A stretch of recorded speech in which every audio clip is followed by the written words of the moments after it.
اس لیے حضرت امام شافعی علیہ الرحمہ نے پیٹھ کرنے کا مسئلہ ہی نہیں بیان کیا، بلکہ پیٹھ کرنے پر جو دوسرا مسئلہ انہوں نے قیاس کیا ہے اسے بیان کیا۔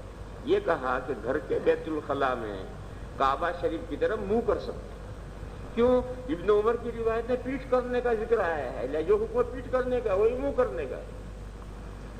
لہو رخصۃ فی ان یستقبلها وہکذا قال اسحاق، یعنی امام احمد علیہ الرحمہ تو سب کے ساتھ، ان کا تو کسی سے جھگڑا ہی نہیں، مگر ان کے جو یہ دوست ہیں امام اسحاق، وہ اس معاملے میں امام احمد کے ساتھ نہیں ہیں، انہوں نے دو ٹوک فیصلہ کیا ہے، اور وہی فیصلہ کیا ہے جو امام مالک اور امام شافعی رحمہم اللہ کی رائے، وہی رائے حضرت اسحاق کی۔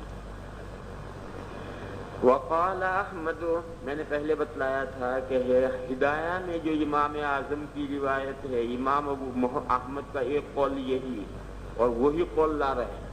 وہ قول کیا ہے؟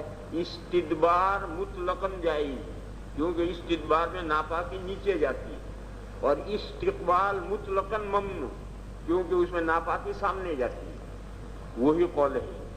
وقال احمد بن حنبل انما الرخصة من النبي صلی اللہ علیہ وسلم في استدبار القبلة بغائط او بول۔ دیکھو حضرت ابن عمر کی جو روایت ہے اس میں لفظ ہے مستدبر الکعبۃ، لہذا گھر کے بیت الخلاء میں استدبار کی اجازت ہے۔ استدبار کریں آپ چاہے بڑا استنجا کرتے ہوئے، یا استدبار کریں آپ چھوٹا استنجا کرتے ہوئے، بہرحال استدبار کی اجازت ہوگی، لہذا استدبار ہر جگہ جائے۔ آپ پیشاب کرتے ہوئے استدبار کریں یا بڑا استنجا کرتے ہوئے استدبار کریں، استدبار بیت اللہ کی طرف جائے، استقبال جائز نہیں۔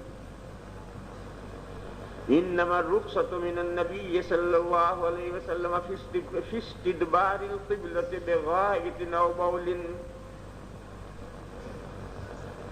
اس کے سمجھنے میں غلطی نہ کیجیے کہ بیت اللہ کی طرف منہ کر کے پیشاب کرے، یہ استدبار کہاں ہوا؟ یہ استقبال ہوا۔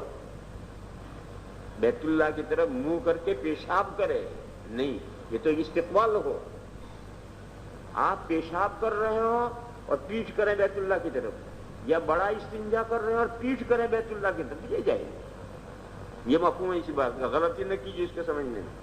انما الرخصة من النبي صلی اللہ علیہ وسلم في استدبار القبلة بغائط او بول فاما استقبال القبلة، آپ بیت اللہ کی طرف منہ کریں، چاہے چھوٹا استنجا کرتے ہوئے منہ کریں یا بڑا استنجا کرتے ہوئے منہ کریں، استقبال کی اجازت نہیں، گھر کے بیت الخلاء میں بھی اور کھلے میدان میں بھی، استقبال کہیں بھی جائز نہیں۔ فَأَمَّا اسْتِقْبَالُ الْقِبْلَةِ فَلَا يَسْتَقْبِلُهَا كَأَنَّهُ لَمْ يَرَ فِي الصَّحْرَاءِ وَلَا فِي الْكَنِيفِ أَن يَسْتَقْبِلَ الْقِبْلَةَ۔ ان کی رائے یہ ہے کہ چاہے گھر کا بیت الخلاء ہو یا جنگل ہو، کعبہ کی طرف منہ کرنا جائز نہیں، چاہے آپ چھوٹا استنجا کر رہے ہو یا بڑا کر رہے ہو، کعبہ کی طرف منہ کرنا جائز نہیں۔ یہاں رک کر دو باتیں سمجھو۔ ہم نے ایک بات ذکر نہیں کی تھی کہ امام ترمذی علیہ الرحمہ کا مسلک کیا ہے اور صحاح ستہ کے مصنفین کا مسلک کیا ہے، یہ بات ہم نے نہیں بیان کی تھی۔ ہمیں اس سے کوئی مطلب نہیں، اب بھی ہمیں کوئی مطلب نہیں، مگر امام ترمذی علیہ الرحمہ سے تھوڑا سا مطلب ہے، کیونکہ یہ بات سمجھے بغیر ان کی کتاب کو سمجھنے میں دشواری پیش آئے، اس لیے دوسرے جو حدیث کی کتابوں کے مصنفین ہیں ان کا فقہی مسلک کیا تھا تم جانو وہ جانے، دوسری کتابوں میں طے کرو، امام ترمذی علیہ الرحمہ کے بارے میں سنو۔ یہ بات میں آپ کو بہت تفصیل سے بتا کر آیا ہوں کہ شروع میں امت مسلمہ میں جو دھڑے بندی ہوئی تو دو جماعتیں، دو مکتب فکر بنے، حجازی اور عراقی۔ پھر چوتھی صدی کے آخر میں جا کر کے چار کی تقلید لازم کی گئی۔ یہ جو کتب ستہ کے مصنفین ہیں وہ بیچ کے دور کے، اور ان حضرات کے زمانے تک تقلید شخصی اپنے پورے معنی میں شروع نہیں ہوئی، یہ جو حنفی وہ حنفی، جو شافعی شافعی، مالکی مالکی، حنبلی حنبلی، ایسا اپنے پورے معنی میں تقلید شروع نہیں ہوئی۔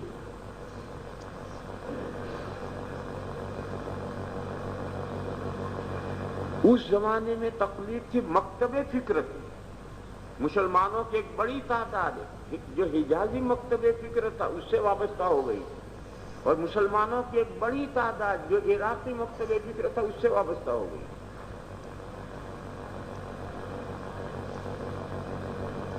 لیکن تقلید کا مسئلہ بڑا عجیب و غریب ہے، اوپر سے نیچے نہیں آتا، نیچے سے اوپر جاتا ہے۔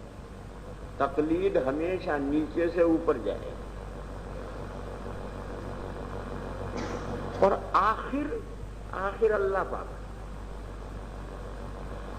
اور ادھر آخر ہر آدمی کا استاد ہے۔ جن اساتذہ سے آدمی پڑھتا ہے وہ اپنے اساتذہ کا عمل دیکھتا ہے اور اسی کے مطابق اس کا ذہن بن جاتا ہے اور اسی کے مطابق وہ عمل کرنے لگتا ہے۔ آپ یہ سوچتے ہوں گے کہ آج کل تو ہم اساتذہ کو کوئی گھاس نہیں ڈالتے، استاد کو جو کرنا کرے، تمہیں جو کرنا کرو، ہم تو استاد کو کوئی گھاس نہیں ڈالتے۔ جواب یہ ہے کہ استاد ہی تمہیں کون سی گھاس ڈالتا ہے؟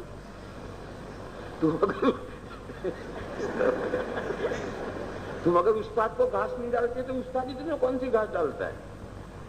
یعنی ہمارے اور تمہارے درمیان میں بعد ہو گئے، یہ تپائیوں کا بعد ہو گیا، درسگاہیں بڑی بڑی ہو گئی، طلبہ بہت زیادہ ہو گئے، اب نہ تم ہمارے قریب آ سکتے ہو نہ ہم تمہارے قریب آ سکتے ہیں، اس لیے استاد کا جو طالب علموں پر اثر منتقل ہوتا تھا وہ کم ہو گیا۔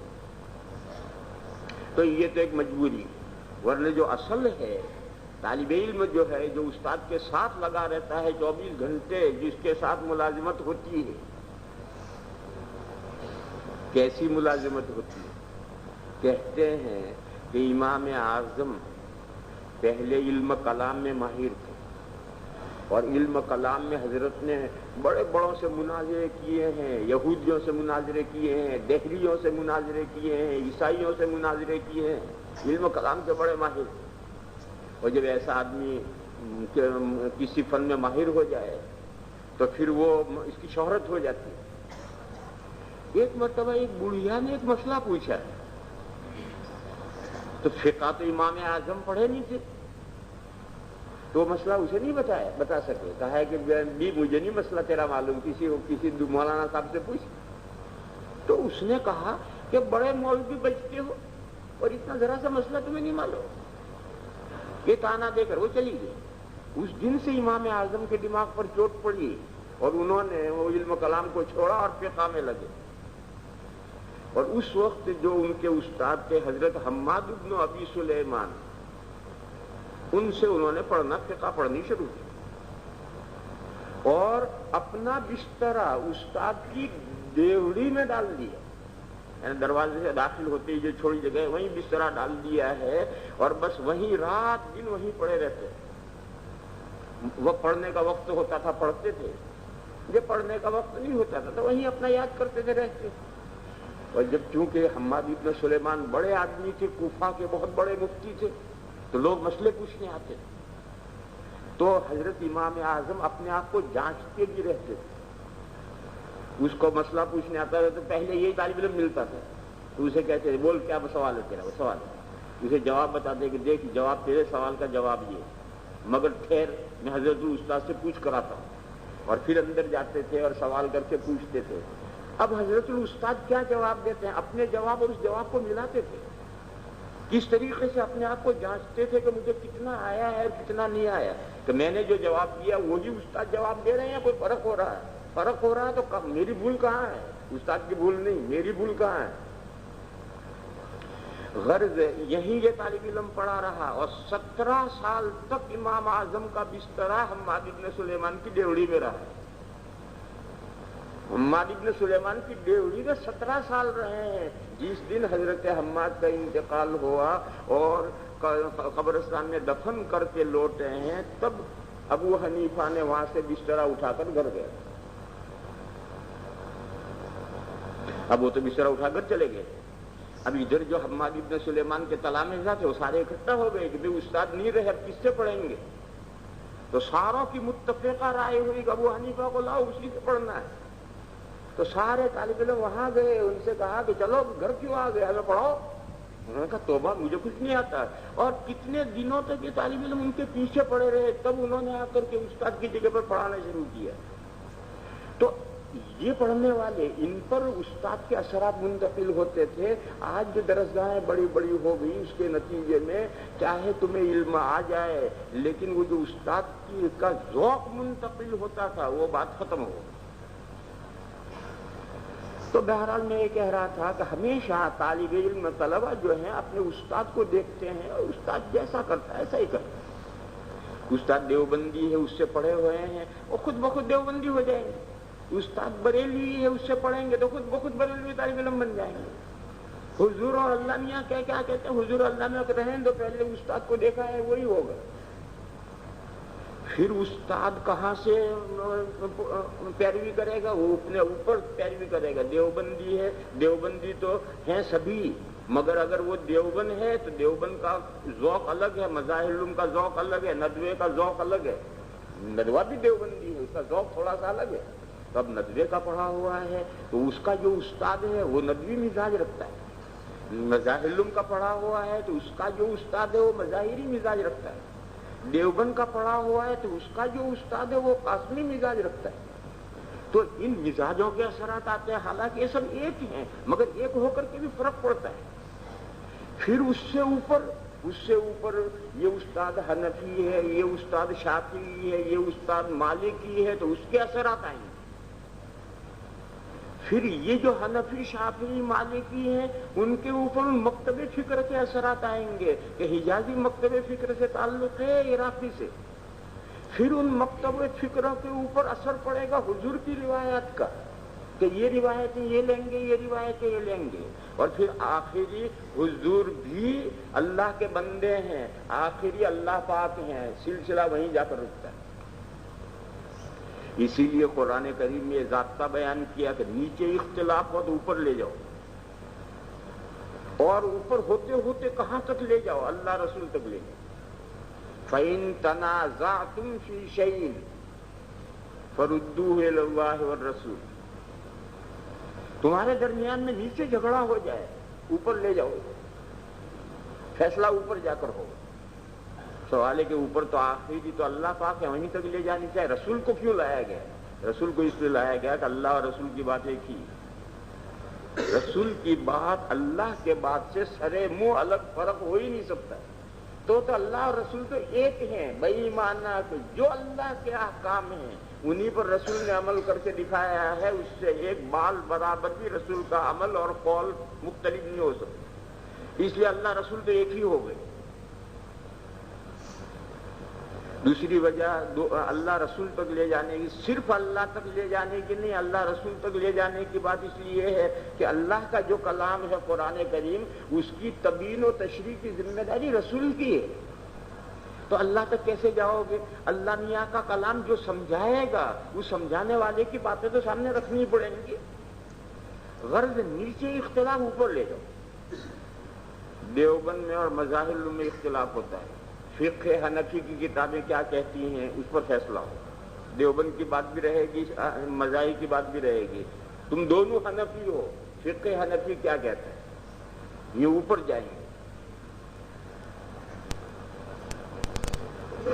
حکام میں اختلاف ہو جائے، سہارنپور کا قاضی یوں کہتا ہے، حاکم یوں کہتا ہے، مظفر نگر کا قاضی اور ڈی ایم یوں کہتا ہے، یہ مسئلہ یوں بتاتا ہے، یہ مسئلہ یوں بتاتا ہے۔ فَإِن تَنَازَعْتُمْ فِي شَيْءٍ فَرُدُّوهُ إِلَى اللَّهِ وَالرَّسُولِ، یہ آیت کریمہ اسی کے بارے میں ہے کہ حکام میں، احکام دینیہ میں اختلاف ہو جائے، اسے اوپر لے جاؤ۔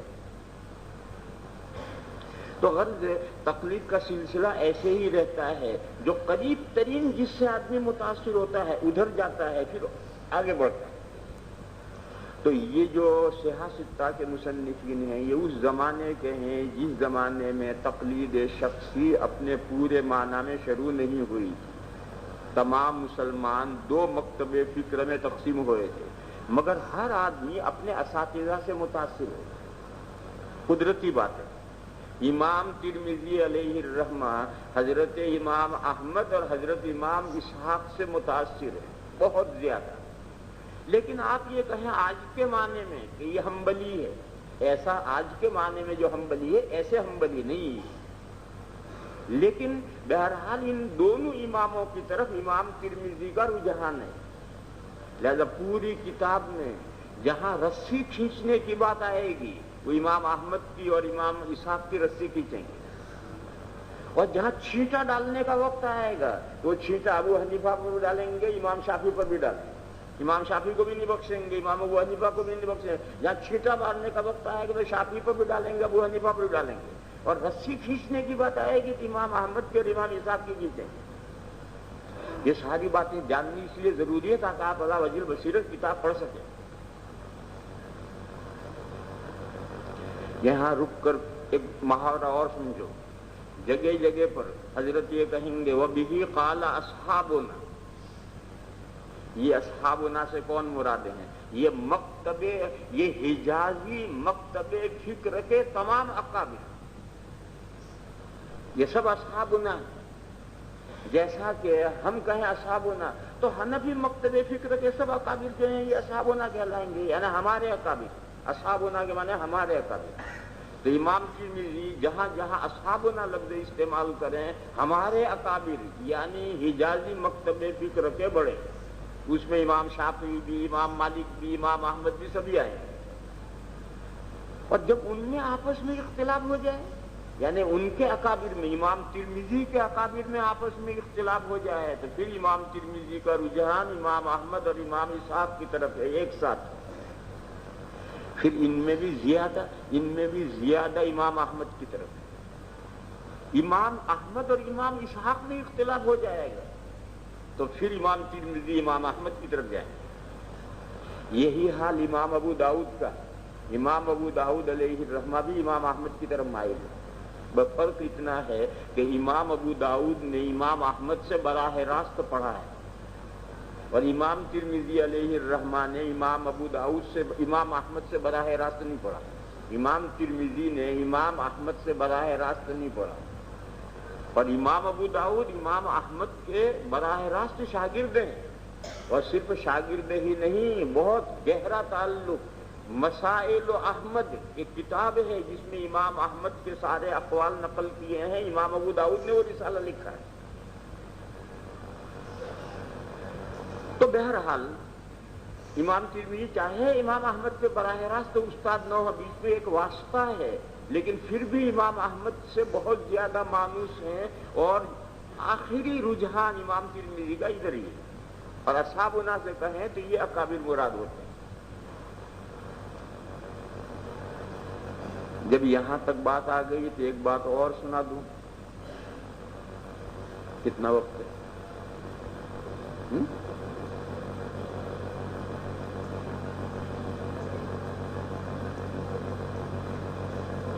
وہ بات چھیڑ دوں، مجھے کل بتائیے پوری وقت. حضرت امام ترمذی علیہ الرحمہ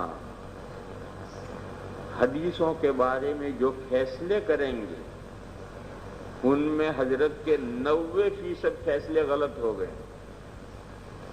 امام ترمذی علیہ الرحمہ کے جو فیصلے ہیں 90% فیصلے غلط ہو گئے. کیوں؟ حضرت کے ذہن پر ایک تصور غالب ہے، مگر وہ ضرورت سے زیادہ غالب ہو گیا ہے. وہ کیا تصور ہے؟ وہ حدیث شریف ہے، من کذب علی متعمدا فلیتبوأ مقعدہ من النار. لہذا دو سندیں ہیں، ایک سند میں کمزوری ہے اور ایک میں کمزوری نہیں ہے. تو امام ترمذی علیہ الرحمہ جس سند میں کمزوری ہے اسی کو ترجیح دیں. کیوں؟ کمزور سند کو ترجیح دو گے تو حضور کے ساتھ نسبت کمزور پڑ گئی، اور قوی سند کو ترجیح دو گے تو نسبت قوی ہوگی. اور جب یہ بھی احتمال ہے اور یہ بھی احتمال ہے تو ایسی صورت میں احتیاط کا تقاضا یہ ہے کہ نسبت کمزور رکھو. لہذا امام ترمذی علیہ الرحمہ جہاں ایسے جھگڑے آئیں گے، ایک حدیث کی یہ سند بھی اور یہ سند بھی ہے، یہ مضبوط ہے اور یہ کمزور ہے، جس میں کمزوری ہے اسی کو ترجیح دیں گے احتیاطاً۔ یہ جو احتیاطاً حضرت نے کام کیا اس کی وجہ سے 90% فیصلے حضرت کے غلط ہو گئے ہیں۔ دوسرے محدثین امام ترمذی کے فیصلوں سے متفق نہیں ہیں، ہاں 10% فیصلے اس کے خلاف کیے، یعنی جس روایت میں سند میں قوت ہے اس کو ترجیح دی اور وہاں امام ترمذی کے فیصلے صحیح ہوئے ہیں۔ لیکن زیادہ تر دماغ پر حضرت کے یہ سوار ہے کہ جون سی سند میں کمزوری ہے اسے ایسا کہو تاکہ حضور کی طرف نسبت ضعیف ہو جائے۔ احتیاط کی بات یہی ہے، ذمہ داری کا نسبت قوی کرو گے تو تم ذمہ داری لے رہے ہو کہ یہ ارشاد حضور کا ہے، یہ ذمہ داری کیوں لیں ہم؟ کمزور جو سند ہے اس کو کیوں نہ ترجیح دے دے؟ احتیاط کی بات یہی ہے۔ یہ جو حضرت امام ترمذی کے دماغ پر یہ بات چڑھ گئی ہے، احتیاط کی بات یہ ہے، احتیاط کی بات یہ ہے، اس کی وجہ سے 90% فیصلے حضرت کے غلط ہو گئے۔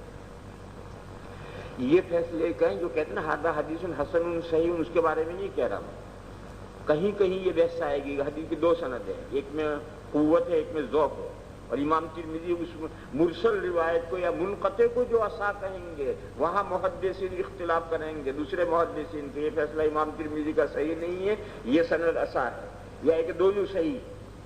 ایسی جب مثالیں آگے آئیں گی اور جب میں یہ بات بیان کروں گا تب یہ بات پوری طرح سے سمجھ میں آئے گی، ابھی نہیں آئے گی۔ ابھی تو اجمالاً یہاں یاد رکھو کہ حضرت امام ترمذی علیہ الرحمہ کے ذہن پر یہ تصور غالب آیا ہے، اس کی وجہ سے ان کے بہت سے فیصلے جو دوسرے محدثین نے تسلیم نہیں کیے۔